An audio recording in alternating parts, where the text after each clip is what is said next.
సాగునీటి ప్రాజెక్టులు పేకమేడల్లా మారాయి. గత 10 ఏళ్లలో నిర్మించిన ఇరిగేషన్ బ్యారేజీల భవిష్యత్ ప్రశ్నార్థకంగా మారింది.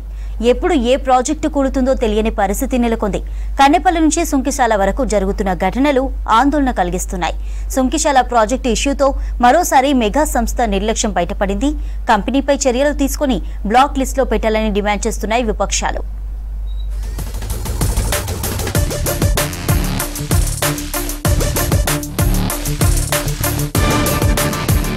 గ్రేటర్ హైదరాబాద్ తాగునీటి అవసరాల కోసం నాగార్జున సాగర్ పక్కన నిర్మిస్తున్న సుంకిశాల ప్రాజెక్టు కుప్పకూలడం వెనుక కాంట్రాక్ట్ సంస్థ మెగా నిర్లక్ష్యం స్పష్టంగా కనిపిస్తోంది.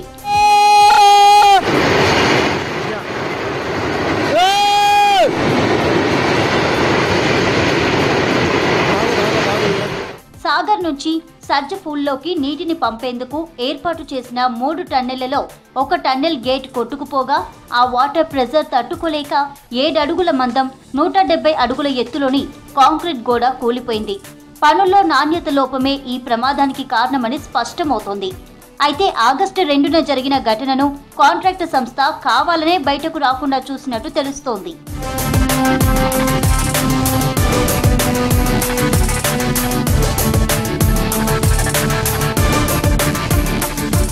కాళేశ్వరం ప్రాజెక్టులో భాగంగా ఇదే మెగా ఇంజనీరింగ్ కంపెనీ నిర్మించిన కన్నెపల్లి పంప్ హౌస్ 2022 జూలై 14న గోదావరి వరదలకు నీట మునిగింది.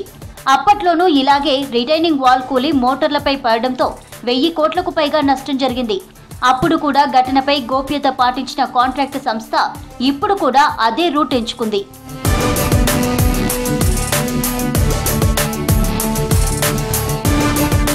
గత బీఆర్ఎస్ హయాంలో మెగా ఇంజనీరింగ్ కంపెనీ చేపట్టిన నాసిరకం పనులతో పంప్ హౌస్తో పాటు పలు రిజర్వాయర్లు, కెనాల్స్ దెబ్బతిన్నప్పటికీ ఆ సంస్థపై గత సర్కార్ కనీస చర్యలు తీసుకోలేదు.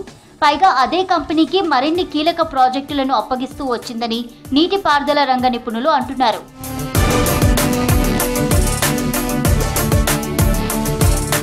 సుంకిశాల సర్జఫూల్లోని టన్నెళ్లకు గేట్లు బిగిస్తున్న టైంలోనే ఎగువ నుంచి శ్రీశైలం ప్రాజెక్టులోకి భారీ వరద రావడం మొదలైంది. శ్రీశైలం గేట్లెత్తితే నాగార్జున సాగర్లోకి నీటి మట్టం పెరుగుతుందన్న విషయం మెగా ఇంజనీరింగ్ కంపెనీకి తెలిసినా రిటైనింగ్ వాల్ ఎత్తు పెంపు, టన్నెళ్లకు గేట్లు బిగించే పనులను ఆపలేదు. సైడ్ వాల్స్, టై బీమ్స్ కనెక్టివిటీని కాస్టింగ్ చేసే పనులు కూడా నడుస్తున్నాయి.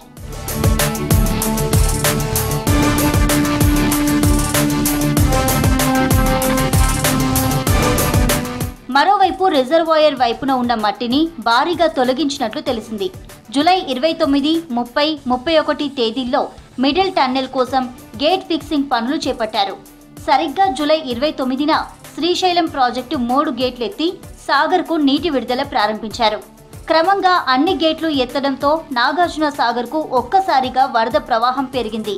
దాదాపు 3.5 లక్షల క్యూసెక్ల ఇన్ఫ్లో రావడంతో అకస్మాత్తుగా బ్యాక్ క్లోజ్ వేవ్ యాక్షన్ పెరిగి నీళ్లు టన్నెల్లోకి వచ్చాయి. దీంతో టన్నెల్ గేటు ఒక్కసారిగా ధ్వంసమై సర్జఫూల్లోని రిటైనింగ్ వాల్ కూలిపోయిందని సైట్ ఇంజనీర్లు చెబుతున్నారు.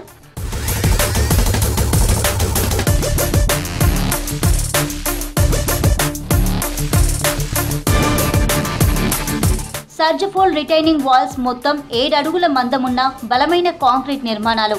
అలాంటి నిర్మాణం కుప్పకూలడం అంటే పనుల్లో క్వాలిటీ అంతంతే అన్న విషయం అర్థమవుతోంది. మరోవైపు ఆగస్టు 2న ప్రమాదం జరిగితే వారం రోజుల పాటు ఈ విషయం బయటకు రాకుండా గోప్యత పాటించిన కాంట్రాక్ట్ సంస్థపై తీవ్ర విమర్శలు వస్తున్నాయి. గుట్టు చప్పుడు కాకుండా గోడను మళ్లీ నిర్మించాలన్న ఆలోచనే ఇందుకు కారణమై ఉండొచ్చనే అనుమానాలు వ్యక్తమవుతున్నాయి.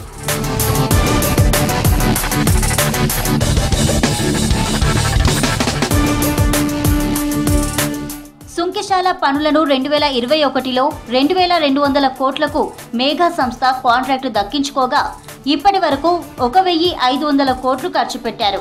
ప్రస్తుత సిపిఎస్ఎన్లను బట్టి చూస్తే ఈ ప్రాజెక్టు భవిష్యత్తు ఏంటనేది అంతు చిక్కడం లేదు. రిటైనింగ్ వాల్ కూలిన ఘటనపై ఇంజనీరింగ్ ఉన్నత అధికారులతో విచారణ కమిటీ వేసినట్టు గురువారం వాటర్ బోర్డు ప్రకటించింది.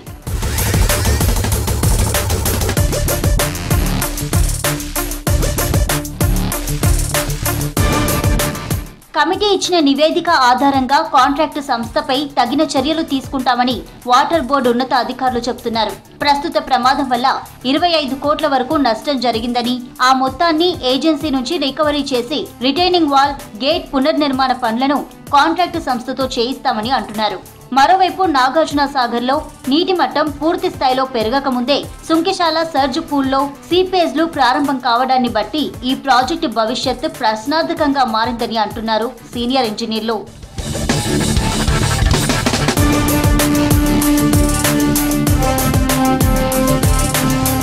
సుంకిశాల ప్రాజెక్టు గోడ కూలిన సంఘటనకు వారం రోజుల ముందు నుంచే రిటైనింగ్ వాల్ నుంచి సీపేజ్లు వస్తున్న విషయాన్ని కొందరు వర్కర్స్ గుర్తించి కంపెనీ ఉన్నత అధికారుల దృష్టికి తెచ్చినట్లు తెలిసింది. కానీ నివారణ చర్యలు తీసుకోవడంలో అటు కాంట్రాక్టు సంస్థ, ఇటు వాటర్ బోర్డు ఆఫీసర్లు నిర్లక్ష్యం వహించారనే ఆరోపణలున్నాయి. జూలై 31 తర్వాత వాటర్ లీకేజీలు పెరగడంతో భయపడ్డ వర్కర్లు, సైట్ ఇంజనీర్లు సర్జ్ పూల్ వైపు వెళ్లలేదని సమాచారం. సంఘటన జరిగిన రోజు కూడా అక్కడ వర్కర్లు లేకపోవడం వల్ల పెను ప్రమాదం తప్పిందని, లేదంటే చాలా మంది జల సమాధి అయ్యేవారని కొందరు అధికారులు అంటున్నారు.